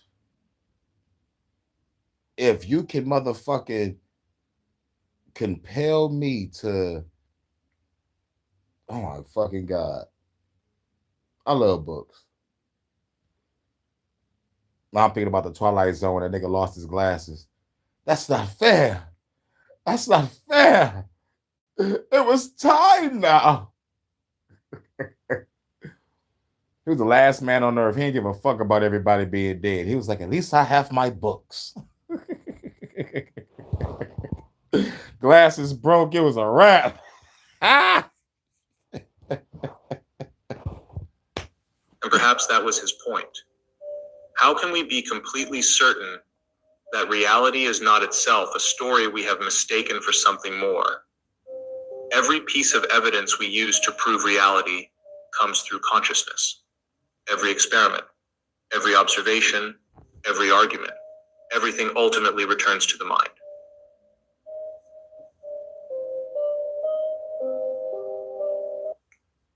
When I was about 4 years old, I was lying in the bed looking out the window at the stars, and I was overcome by a thought. Who am I? At the age of 4, I woke up at the age of 5.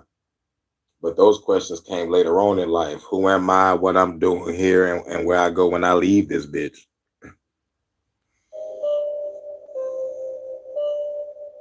Who am I?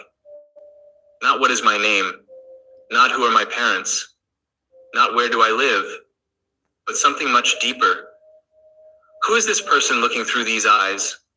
Who is this mysterious I experiencing all of this? At the time, you must have had no idea that this simple question had haunted philosophers, mystics, psychologists, and spiritual seekers for thousands of years. Yet that moment beneath the stars was not merely childhood curiosity. It was the beginning of philosophy itself. Yep. Because every great philosophical journey eventually arrives at the same place, the mystery of the self. Pascal spent countless nights contemplating the heavens and humanity's place within them. And eventually, And then that's when I went to my name. If my name means gift, I know who I am. I'm the gift to the world, whether anybody like it or not. So if I'm a gift, what are my talents? Music, art, literature. I like my podcasting. I think I'm good with that. Or maybe just maybe, I'm helping y'all to obtain courage. This is outside of my content.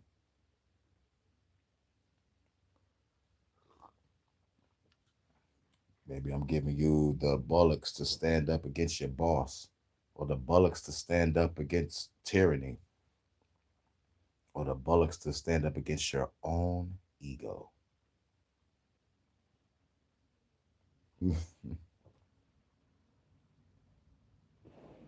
Confessed.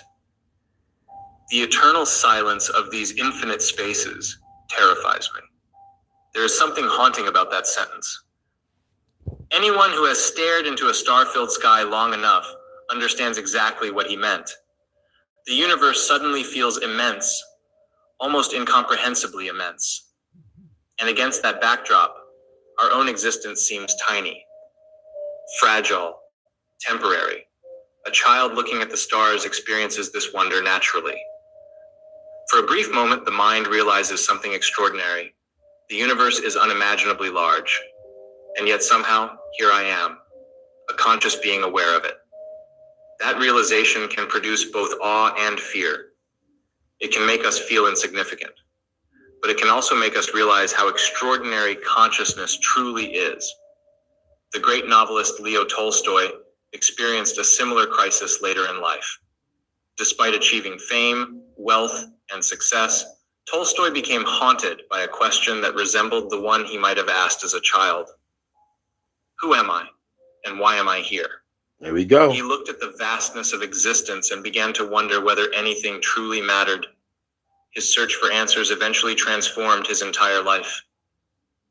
What is fascinating is that the question which strikes a child beneath the stars is often the same question that returns to people in adulthood. Only now it wears different clothing. Instead of asking, who am I? We ask, what is my purpose? Why do I feel empty? What should I do with my life? Yep. Who am I? What am I doing here? And where I'm going when I leave this bitch? What gives existence meaning? But underneath all of these questions lies the same mystery, the mystery of the self. Yep. Yeah. And that's why it's best to do the inner shadow work, to master thyself. And they say when you know thyself, that's when you know God or goddess for the ladies. Shouts out to my future self. What's We good? out. We out. Now, I hope everybody got some thoughtful stuff. We're gonna play a couple tracks, then we're gonna get up out of here. Gotta go to work in a minute. So I'm about to like make me something to eat and get ready for work. But we're gonna play some tracks. We're gonna play the new track. You already know what it is.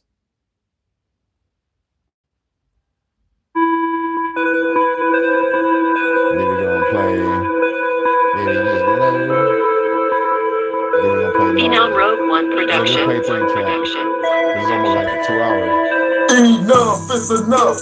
Shoot the cops up. Got a bunch of weapons that'll tear the block up. Throw a bus, throw a butt, throw them guns up.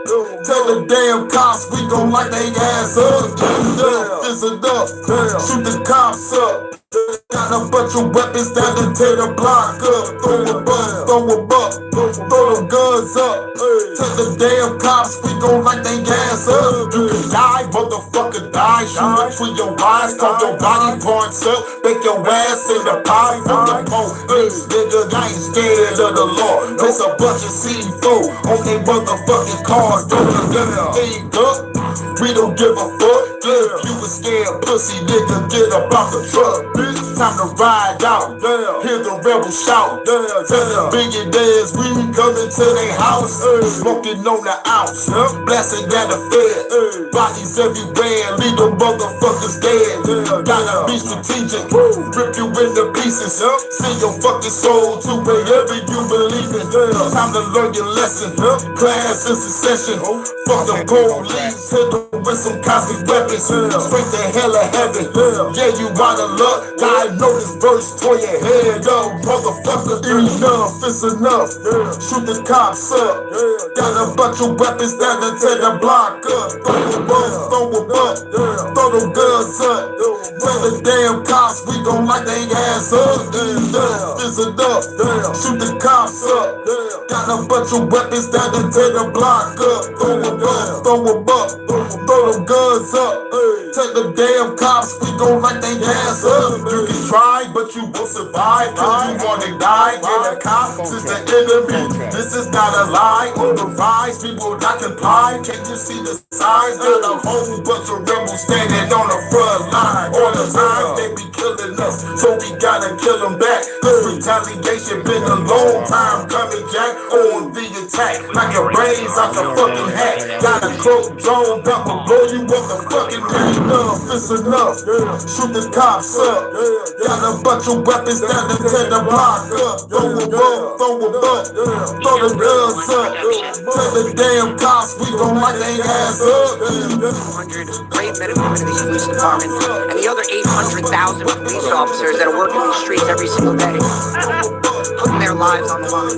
We are sick and tired of having targets on our back, when all we're trying to do is protect this community and protect our families. Enough is enough. And if you're the ones that are out there spreading the rhetoric that police officers are the enemy, well, just know we've all got your number now. We're going to be keeping track of all of y'all. And we're going to make sure that we hold you accountable every time you stir the pot on our police officers. Enough is enough. We're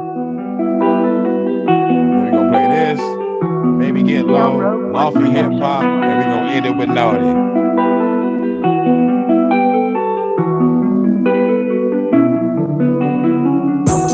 Hit you with a quick hit, hit you with a blick quick, quicker than the speed of light, bitch. If you motherfucker blink, you will miss it. Feeling like a mystic, make you disappear in an instant. Feeling symbolistic, and the body when it get out, better equipment.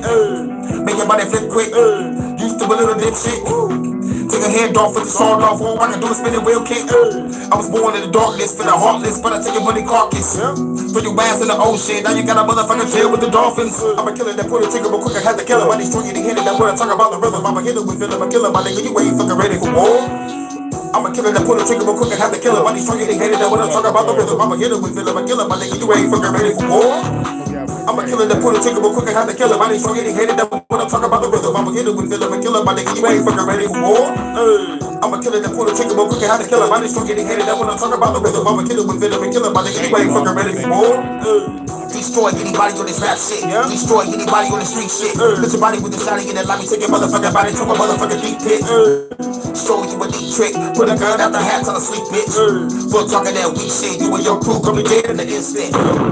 What is the genesis? Got a large blade, but the country the instruments. Said all you haters, your death is intimate. Holding your head, I love the sentiment. Shooting the head, the population reduced. Got a big gun, but the train of the juice. Everybody run, hurricane on the loose. I'm saying everybody run, hurricane on the loose. I'm a killer that put a trigger, but quick, I had to kill him. I destroy any hater that wanna talk about the rhythm. I'm a killer with it, I'm a killer, my nigga, you ain't fucking ready for war. I'm a killer that put a trigger, but quick, I had to kill him. I destroy any hater that wanna talk about the rhythm. I'm a killer with it, I'm a killer, my nigga, you ain't fucking ready for war. I'm a killer that put a trigger, but quick, I had to kill him. I destroy any hater that wanna talk about the rhythm. I'm a hitter with it, I'm a killer, my nigga, you ain't fucking ready for war. I'm a killer that put a trigger, but quick, I had to kill him. I destroy any hater that wanna talk about the rhythm. I'm a filler with it, I'm a killer, my nigga, you ain't fucking ready for war. I'm a killer that put a trigger, but quick, I had to kill him. I destroy any hater that wanna talk about the rhythm. I'm a hitter with it, I'm a killer, my nigga, you ain't fucking ready for war. I'm a killer that put a trigger, but quick, I had to kill him. I destroy any hater that wanna talk about the rhythm. I'm a hitter with it, I'm a killer, my nigga, you ain't fucking ready for war. Shout out to you, Ivanta, again. I want to give you another shout out. Most chicks be like, this is boring. You know, like the shit that you motherfucker, like, you know, my spiritual shit. Boring. They consider all that shit boring. Don't do no inner work, don't do no shadow work. Be a no good ass nigga. Talk to you any kind of way. Go upside your head. Be a drug addict, alcoholic. Nobody. Argue, fuss, and fight all fucking day. I'm sorry, bitch. I can't do that. So shout out to you, Ivanta, for, you know, for being true. I'm sipping something right now. And like they say, drunk man tells no tales. Even the phone agrees. Why is the rum gone? Captain Jack Sparrow.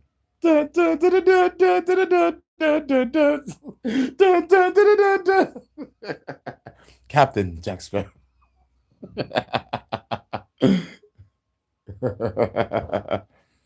But yeah, females look at this shit and like it's boring. It ain't, it's like what? Can't go wrong with a hurricane cider. Maybe get low from it. Maybe so. After this, we got two bucks. We're gonna play the lofty hip hop, then we're gonna play about it, then we're gonna get up out of it. I guess when I was talking that real shit,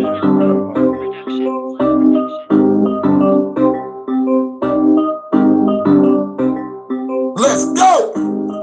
Baby, get it low, drop it to the floor, pick it back up, baby, make that ass roll, baby, get it low, drop it to the floor, pick it back up, baby, make that ass roll, baby, get it low, drop it to the floor, pick it back up, baby, make that ass roll, baby, get it low, drop it to the floor, pick it back up, baby, make that ass roll, baby, throw it back, show me what you working with, twerking on the dance floor, girl, got me loving it, kicking everywhere, don't know who to pick, grab a petite chick and the one that's super thick, the VIP with these ladies popping bottles, all up in Vegas with a whole bunch of models, going full throttle, about to fuck her in the suite, at the Marriott, then we going to the beach, on vacation, yeah, we fucking for a week, baby, giddy up, and you ride me to the beat, flip the side B, had to bend her over, FDAUI, had to get the water, call me Captain Kane, everybody know it, here's another order, baby, get it down and blow it,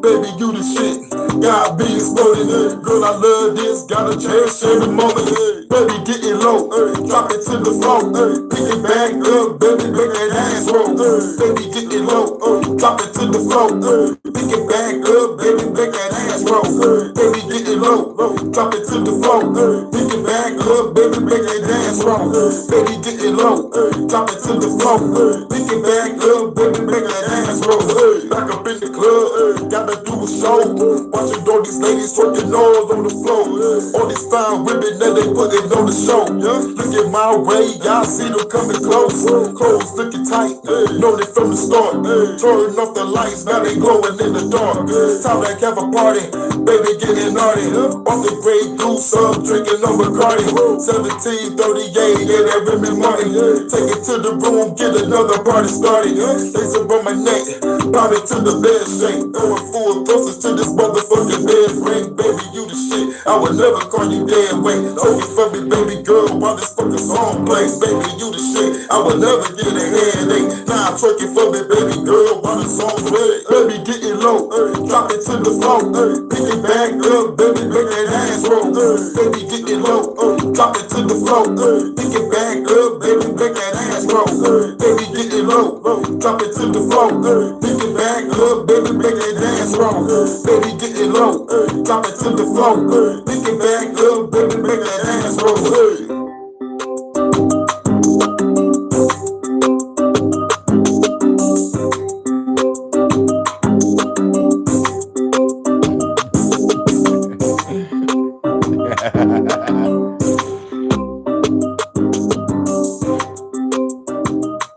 Shout out to Female Rogue One for this. This thoughtful Thursday.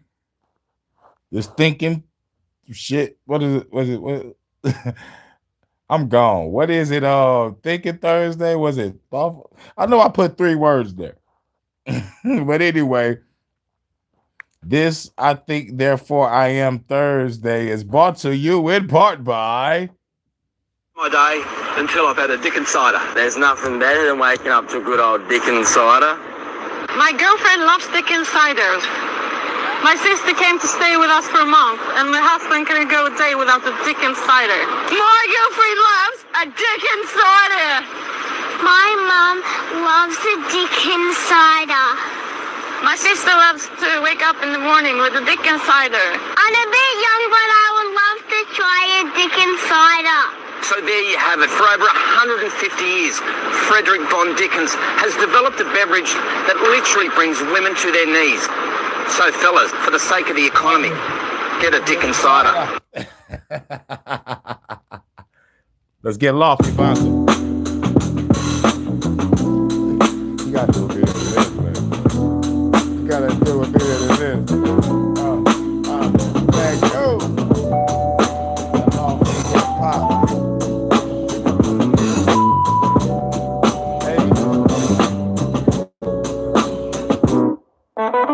Baby girl, let's get lost in this. Let's vibe to this offy mix. We can talk and kiss. Hey, love under stars and shit. It's a night you would never forget. Hey. Baby girl, let's get lost in this. Let's vibe to this offy mix. We can talk and kiss. Make love under stars and shit. This a night you would never forget. Hey. This that lofty mix, yeah, I got another hip-hop hit. Yeah, baby girl vibe to the beat, yeah, she love this mix. This kid back is all real quick.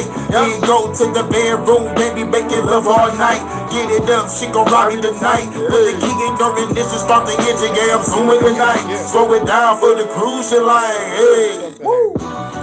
Yeah, the mood is right. I know you wanna groove tonight, so let's move tonight. Overseas in the Philippines, take a walk on the beach and feel the breeze. You walking through my mind and the field of dreams. You my love, you my life, you my everything. One day, baby girl, you will get a ring. You, music, and the weed is all I need. Baby girl, let's get lost in this. Let's vibe to this offy mix. We can talk and kiss. Hey, love under stars and shit. This a night you would never forget. Hey. Baby girl, let's get lost in this. Let's vibe to this offy mix. We can talk and kiss. Make love under stars and shit. This a night you would never forget. Hey. This that cruise and music, baby girl, you the truth, and you so amusing, no confusion, girl, love me for real. Look me in my eyes, tell me how you feel. Time to chill, chillin' behind the wheel. Took her to the back seat, now it's time for thrills. Full thrusters, baby girl, love the stroke. After that is spoke, girl, it's time to flow. No other female can hold a candle to you. Just got the reservation, then it's dinner for two. These other females, they put me through loops. Only you recognize the real shit that I do. So we on the battlefield like Bonnie and Clyde. Me and you against the world, this a hell of a ride. We flying like stars, they singing the shine. You're the lovers in the air and they singing the signs. Baby girl, let's get lost in this. Let's vibe to this offy mix. We can talk and kiss. Hey, love under stars and shit. It's a night you would never forget. Hey. Baby girl, let's get lost in this. Let's vibe to this offy mix. We can talk and kiss. Make love under stars and shit. This a night you would never forget. Hey.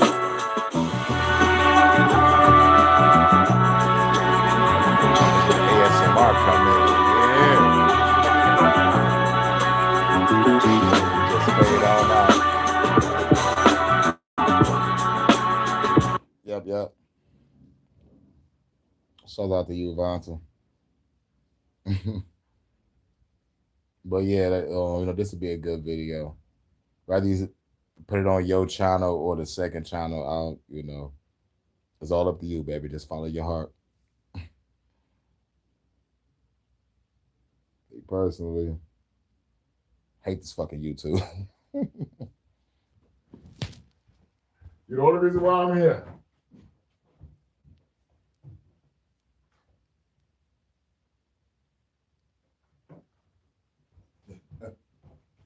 But just get ready to get up out of here. Gotta go to work in a minute.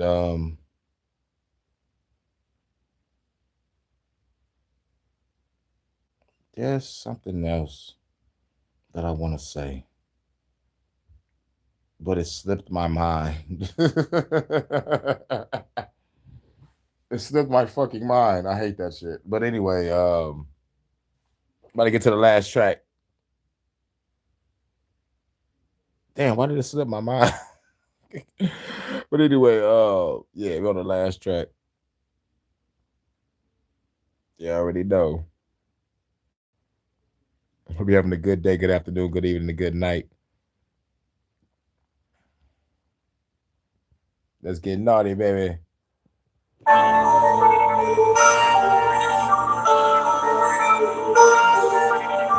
time to get a coffee anyway, huh, Vontae? Like 7:20. It's almost dinner time. Gotta grab you a coffee. It's a food real quick.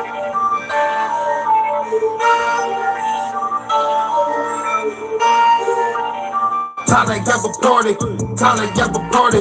Baby girl love it, and she about to get naughty. Time to have a party, time to have a party.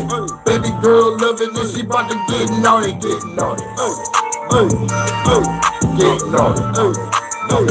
Baby girl get naughty, naughty. Baby girl get naughty, naughty, naughty.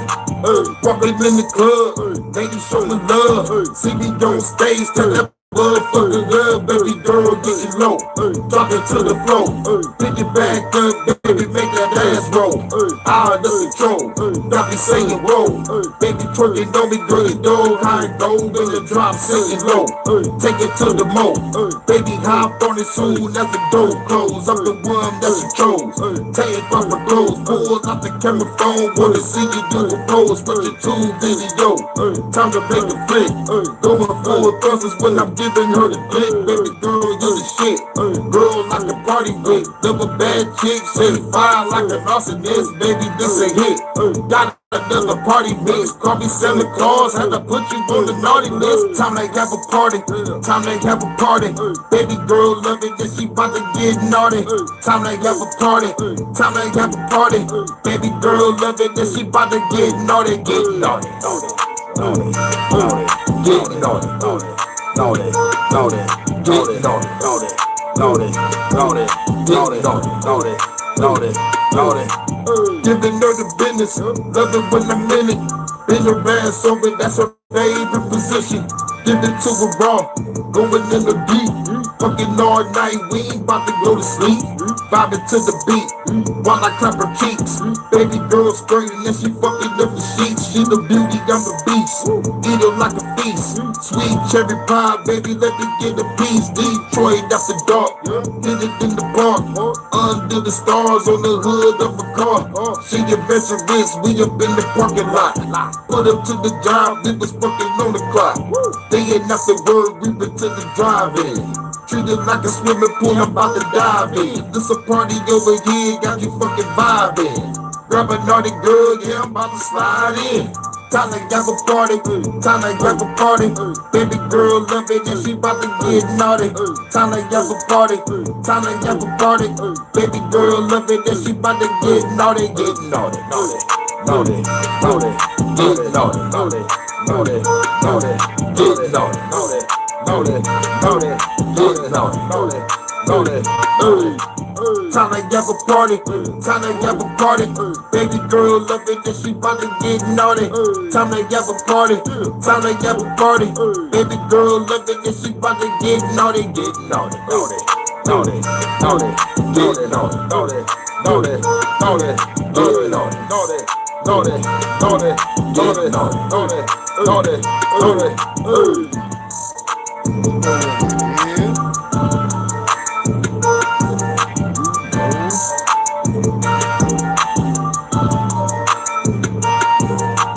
All right, we reached that 2-hour mark. That's what's up.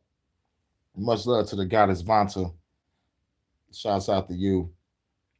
You know, real talk. Shouts out to you. And shouts out to everybody that came through, and everybody's gonna come through on the playback. Who was in the building? I know we had Big Dog Filio G, Branches,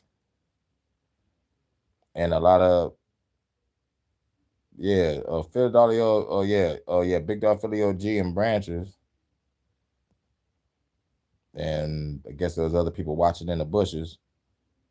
Whoever's watching the bush, they hit the like button. Thank y'all. That's what's up. And all the ones that didn't, fuck y'all. All the lurkers, fuck y'all too.